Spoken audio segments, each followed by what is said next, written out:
नमस्कार दोस्तों, बहुत बहुत स्वागत है आप सबका करंट अफेयर्स सीरीज की आज की इस वीडियो में। दोस्तों, आप सबको मालूम ही है कि करंट अफेयर्स की सीरीज में हम रोजाना आपके साथ करंट अफेयर्स के कुछ एमसीक्यूज को डिस्कस करते हैं जो कि आपकी आने वाली प्रतियोगी परीक्षाओं के लिए बहुत इंपॉर्टेंट और रिलेवेंट हो सकते हैं। आज की वीडियो भी बहुत इंपॉर्टेंट होने वाली है। वीडियो को पूरा देखिएगा, लास्ट देखिएगा, क्योंकि जो क्वेश्चन हम डिस्कस करने वाले हैं वो जरूर आपके किसी न किसी कॉम्पिटिटिव एग्जाम में पूछे जा सकते हैं।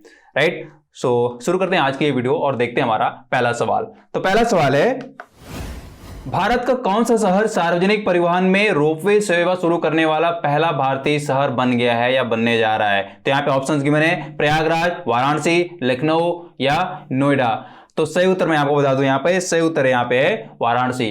जी, तो इंडिया का पहला शहर यहां पे बनने जा रहा है वाराणसी, जहां पे रोपवे सर्विस को यूज किया जाना है या रोपवे सर्विस दी जानी है पब्लिक ट्रांसपोर्टेशन के टर्म में। राइट, तो आपने जरूर रोपवे सर्विस को यूज किया होगा, इसका लुत्फ उठाया होगा। अगर आप हिल स्टेशंस गए हो, कई सारे हिल स्टेशंस में ये सर्विस दी जाती है, लेकिन ये पहली बार हुआ है कि यहां पे पब्लिक ट्रांसपोर्टेशन के तौर पे रोपवे सर्विस को यूज किया जाना है। राइट, तो बहुत अच्छे से आपको याद हो जाना चाहिए शहर का नाम, शहर क्या है? वाराणसी।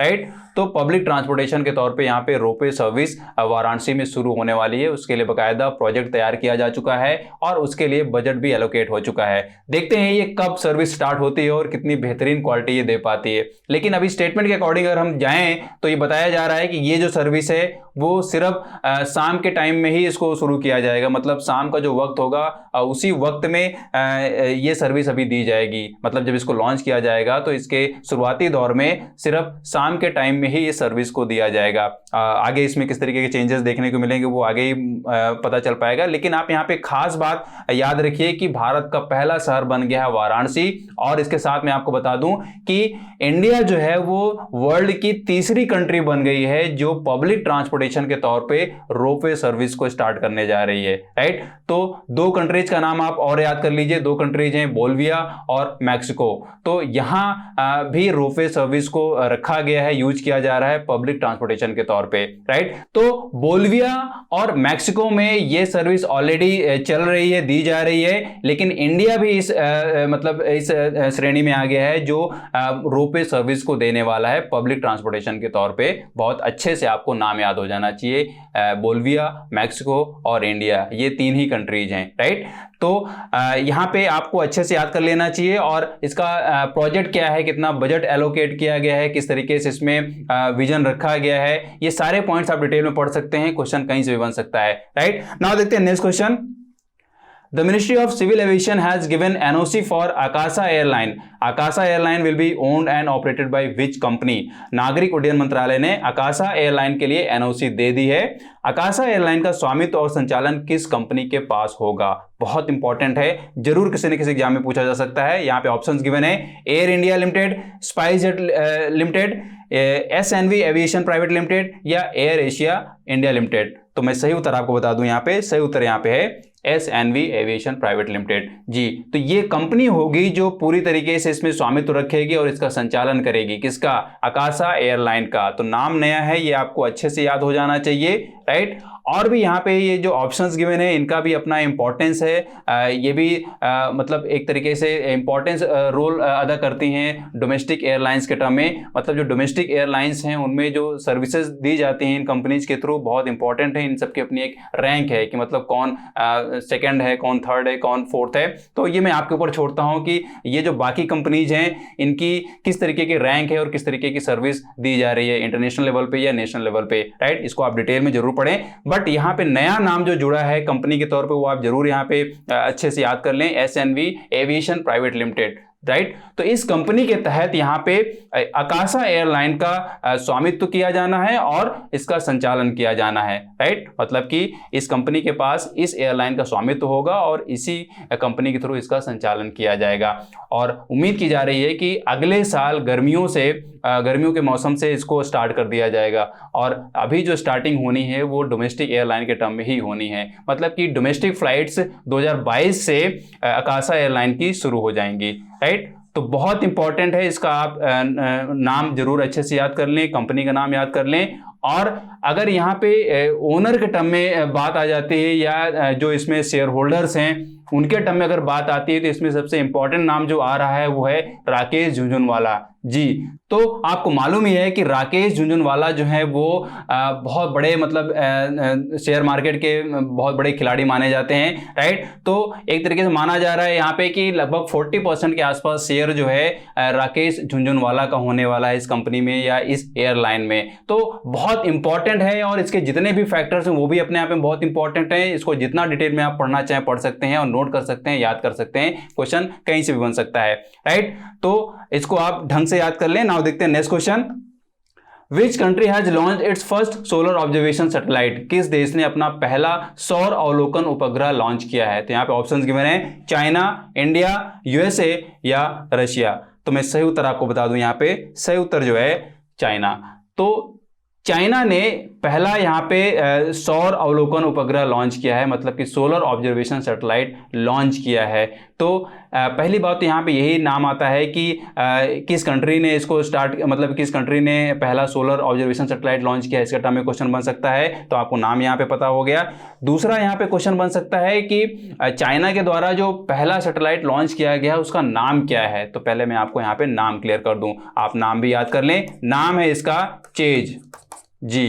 तो ये नाम आपको बहुत अच्छे से याद हो जाना चाहिए। चाइना ने जो पहली सोलर ऑब्जर्वेशन सैटेलाइट लॉन्च की है उसका नाम है चेज जी। और इसका जो फुल फॉर्म है वो है Chinese H alpha solar explorer, right. आपको अच्छे से याद हो जाना चाहिए, सी फॉर चाइनीज, एच अल्फा, और यहाँ पे क्या है, सोलर एक्सप्लोरर। और आप यहाँ पे एच अल्फा से कंफ्यूज मत होइए। एच अल्फा जो है वो एक तरीके से स्पेक्ट्रम का नाम है। जो सोलर फ्लेयर्स निकलती हैं, या यूं कह लें कि जो सौर की या सूरज की जो ज्वालाएं निकलती हैं, तरह तरह इंटेंसिटी की जो ज्वालाएं निकलती हैं, उन सब का अपना एक स्पेक्ट्रम होता है। तो उन्हीं स्पेक्ट्रम के ही यहाँ पे कई सारे नाम गिवन है। उनमें से सबसे इंपॉर्टेंट जो स्पेक्ट्रम है that is H alpha spectrum, right. तो बहुत इंपॉर्टेंट है, इसको आप जरूर अच्छे से याद कर लें। और फुल फॉर्म तो आपको अच्छे से याद हो ही जाना चाहिए, राइट। तो चेज का फुल फॉर्म मैंने आपको बता ही दिया है, Chinese H alpha solar explorer, और इसका नाम है चेज। लेकिन यहां पे इसका चाइनीज नाम भी है, चाइनीज नाम है, आप इसको अच्छे से याद कर लें। चाइनीज नाम है जाही, राइट। चाइनीज नाम इसका क्या है, जाही। और मैं आपको बताऊं, जाही जो है वो एंशियंट चाइनीज माइथोलॉजी में जो सन की गॉडेस हैं, यानी कि सन की जो देवी हैं, उनका नाम है। मतलब कि यहाँ पे जाही जो है वो सन गॉडेस का नाम है, राइट। तो ये भी आपको अच्छे से याद हो जाना चाहिए इन जाही के टर्म में और चेज के टर्म में। चेज जो है वो यहाँ पे नाम है, ओरिजिनल नाम दिया गया, ऑफिशियल नेम है, और जाही यहाँ पे चाइनीज नेम दिया गया है, जो कि सन गॉडेस के रूप में यहाँ पे नाम रखा गया है, राइट। तो बहुत इंपॉर्टेंट है, ये दोनों नाम आपको अच्छे से याद हो जाने चाहिए। और थोड़ा सा मैं आपको बताऊं, यहाँ पे जैसे हम बात कर रहे थे कि एच स्पेक्ट्रम की, एच अल्फा स्पेक्ट्रम की, तो मैं आपको थोड़ा सा बता दूं कि अभी तक जितने भी मतलब वर्ल्ड की जितनी भी कंट्रीज ने सोलर ऑब्जर्वेशन सैटेलाइट्स भेजी हैं, लगभग 70 से ज्यादा सैटेलाइट्स भेजी जा चुकी हैं डिफरेंट कंट्रीज के थ्रू। लेकिन यहाँ पे जो चेज है, यानी कि जो चाइनीज ऑब्जर्वेशन सैटेलाइट है, वो अपने आप में खास है। खास इसलिए है बिकॉज ये दुनिया की पहली सैटेलाइट है, सोलर ऑब्जर्वेशन सैटेलाइट के टर्म में बात हो रही है। मतलब कि सोलर ऑब्जर्वेशन सैटेलाइट के टर्म में दुनिया की पहली सैटेलाइट ये बन गई है चेज, जो एच अल्फा स्पेक्ट्रम की स्टडी करेगा, एनालिसिस करेगा और रिसर्च करेगा, राइट। एच अल्फा स्पेक्ट्रम बहुत इंपॉर्टेंट है, या यूं समझ लें कि जो सोलर फ्लेयर्स हैं या सूर्य की जो ज्वालाएं हैं डिफरेंट इंटेंसिटी की, उन सब में सबसे ज्यादा जो इंपॉर्टेंट स्पेक्ट्रम है वो है यहाँ पे एच अल्फा स्पेक्ट्रम। तो उसी की स्टडी होनी है चेज के द्वारा, उसी की एनालिसिस होनी है और उसी पे रिसर्च की जानी है। तो अपने आप में चाइना का बहुत इंपॉर्टेंट एक तरीके से रिसर्च है, बहुत इंपॉर्टेंट मिशन है इस सैटेलाइट के थ्रू। देखते हैं इसमें क्या रिजल्ट्स मिलते हैं, किस तरीके की स्टडी बाहर निकल के आती है, वो जरूर आने वाले टाइम में समझ में आएगा। लेकिन आप ये इंपॉर्टेंट पॉइंट को आप जितना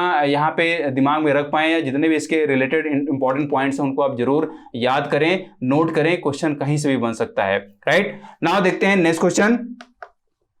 Kerala's which city has been declared as dementia friendly city by the Kerala Chief Minister? Kerala के किस शहर को केरल के मुख्यमंत्री ने डिमेंशिया के अनुकूल शहर घोषित किया है? तो यहाँ पे ऑप्शंस गिवन है, कोची, कोझिकोड, तिरुवनंतपुरम या कोल्लम। तो सही उत्तर आप यहाँ पे जान लें, सही उत्तर यहाँ पे है कोची जी, तो कोची शहर को यहाँ पे डिमेंशिया फ्रेंडली सिटी घोषित किया गया है। वहाँ के जो मुख्यमंत्री हैं उन्होंने इस शहर को कैसा घोषित किया है, डिमेंशिया फ्रेंडली सिटी घोषित किया है। क्यों घोषित किया गया है ये भी जान लीजिए। घोषित इसलिए किया गया है क्योंकि ये जो डिमेंशिया फ्रेंडली सिटी घोषित किया गया है वो बेसिकली वहाँ पे एक डिस्ट्रिक्ट लेवल का प्रोग्राम चल रहा है। डिस्ट्रिक्ट प्रोग्राम है जिसका नाम है उद्बोध। पहले तो आप ये नाम अच्छे से याद कर लें, क्या नाम है, उद्बोध।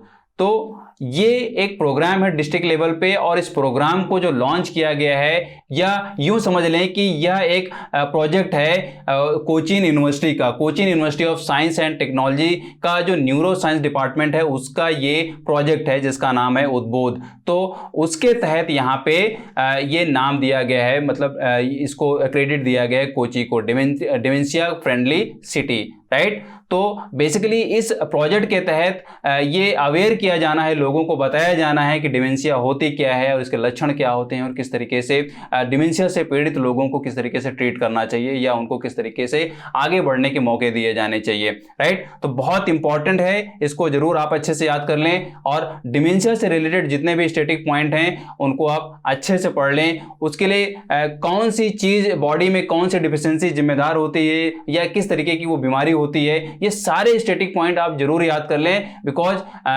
आपसे बेसिक साइंस में भी इस तरह क्वेश्चन पूछे जा सकते हैं कि डिमेंशिया होता क्या है और किस वजह से होता है, वो जेनेटिक होता है या बहुत सारे पॉइंट्स होते हैं, राइट। तो आपको अच्छे से मालूम है कि किस पॉइंट को पढ़ना है, किस पॉइंट को छोड़ना है, लेकिन जितना इंपॉर्टेंट पॉइंट आप पढ़ पाएं, याद कर पाएं, उतना ही अच्छा है। बहुत अच्छे से इसको आप याद कर लें। नाउ देखते हैं नेक्स्ट क्वेश्चन।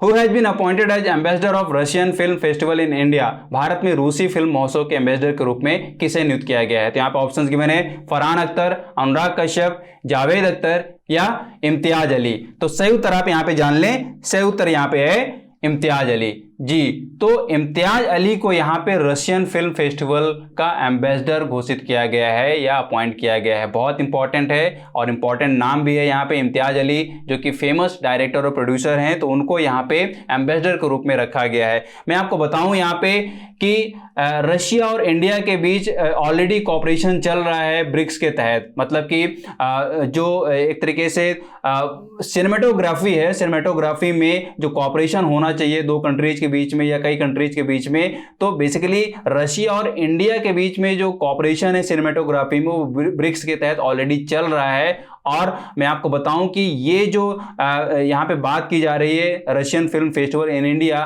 तो ये इंडिया में पहली बार होगा, अब तक का पहली बार ये इवेंट है जो कि ऑनलाइन इवेंट होने जा रहा है। मतलब कि ये अभी तक का ऑनलाइन रशियन फिल्म फेस्टिवल है जो कि इंडिया में ऑर्गेनाइज किया जाना है बाय रॉस्किनो। रॉस्किनो जो है वो रशिया का एक तरीके से फिल्म प्रमोटिंग बॉडी है, बहुत इंपॉर्टेंट बॉडी है।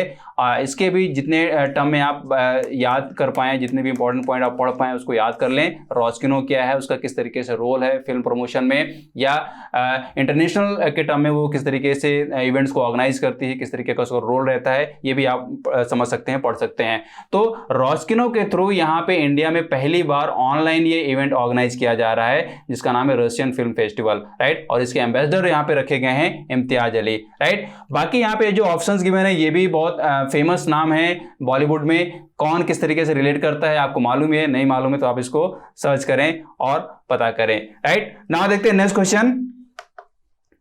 Harmony India Awards 2021 has been announced. Who is not among the list of this award? Harmony India Awards 2021 की घोषणा कर दी गई है। इस पुरस्कार की सूची में कौन नहीं है? तो यहाँ पे ऑप्शंस गिवन है, वीर मुंशी, जरीफ अहमद जरीफ, प्रोफेसर कैलाश मेहरा या रोमेश जादव।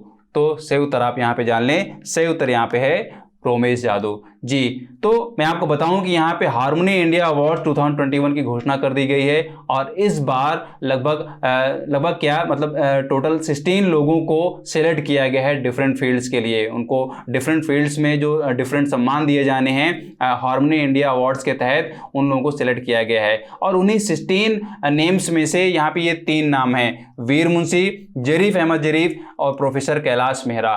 लेकिन यहाँ पे रोमेश जादू जो है वो हार्मनी कल्चरल फाउंडेशन के प्रेसिडेंट हैं, राइट। तो ये भी आपको अच्छे से याद हो जाना चाहिए। मैं यहाँ पे किसकी बात बोल रहा हूँ, हार्मनी कल्चरल फाउंडेशन के प्रेसिडेंट, और इसी फाउंडेशन के थ्रू यहाँ पे हार्मनी इंडिया अवार्ड्स दिया जाता है, राइट। तो आप ये अच्छे से याद कर लें, ये क्या है, प्रेसिडेंट हैं। किसके प्रेसिडेंट हैं, प्रेसिडेंट हैं यहाँ पे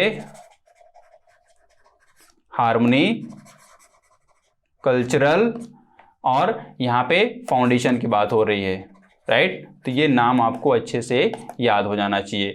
मतलब इस फाउंडेशन के थ्रू यहाँ पे हार्मनी इंडिया अवार्ड्स दिया जाता है, और इस बार 16 लोगों को सिलेक्ट किया गया है, और उन्हीं नामों में से यहाँ पे ये नाम गिवन है, वीर मुंशी, जरीफ अहमद जरीफ, प्रोफेसर कैलाश मेहरा। थोड़ा सा मैं आपको बता दूं, यहाँ पे वीर मुंशी जो हैं उनको श्रेष्ठ सम्मान दिया गया है, और किस कंट्रीब्यूशन के लिए दिया गया ये भी आप जान लें। तो देखिए, इन्होंने फाइन आर्ट्स के टर्म में बहुत ही फैंटास्टिक काम किया है, बहुत ही मतलब आउटस्टैंडिंग यहाँ पे एक तरीके से कंट्रीब्यूशन इनका रहा है।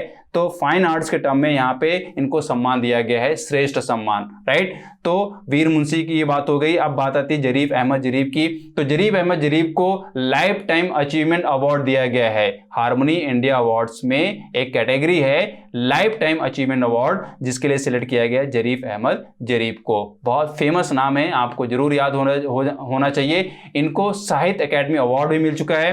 किस रचना के लिए मिला है इनको अवार्ड और किस साल में दिया गया है, ये मैं आपके ऊपर छोड़ता हूं, सर्च करिए, पता करिए किस रचना के लिए और किस साल इनको साहित्य अकेडमी अवार्ड दिया गया है। लेकिन यहां पे जरीफ अहमद जरीफ को लाइफ टाइम अचीवमेंट अवार्ड दिया गया है हार्मनी इंडिया अवार्ड्स के थ्रू। तो किस कंट्रीब्यूशन के लिए दिया गया है, तो मैं वो आपको बता देता हूं। तो देखिए, जरीफ अहमद जरीफ का एक बहुत ही मतलब आउटस्टैंडिंग कंट्रीब्यूशन माना जाता है कश्मीरी लिटरेचर और लैंग्वेज को प्रमोट करने में, या उसमें अच्छी रचनाएं करने के लिए, या उसके लिए अच्छा काम करने के लिए, राइट। तो आप ये फील्ड जरूर याद कर लें। यहाँ पे जरीफ अहमद जरीफ को साहित्य अकेडमी अवार्ड भी मिल चुका है। किस रचना के लिए और किस साल मिला है ये मैं आपके ऊपर छोड़ चुका हूँ, आप इसको सर्च करिएगा, बताइएगा। और इनका जो योगदान है, योगदान बहुत खास है, यानी कि कश्मीरी लिटरेचर और लैंग्वेज को बढ़ावा देने के लिए या उसमें अच्छी रचनाएं देने के लिए यहाँ पे लाइफ टाइम अचीवमेंट अवार्ड दिया गया है हार्मनी इंडिया अवार्ड्स के थ्रू, राइट।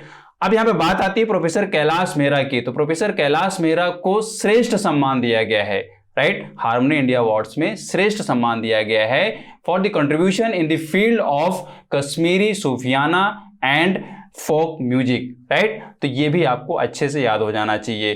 तो फोक म्यूजिक में बहुत अच्छा नाम है इनका, और खासतौर पे कश्मीरी जो फोक म्यूजिक है उसमें इनका बहुत अच्छे से कंट्रीब्यूशन है।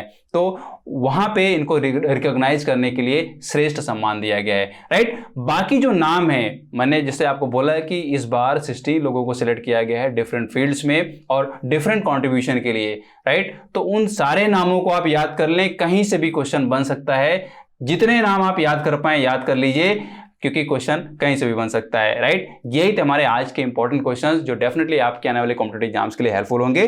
तो वीडियो को लाइक करें, शेयर करें, और अगर आप चैनल में नए हैं तो इसको आप सब्सक्राइब कर लें, साथ में बेल आइकन को प्रेस कर लें।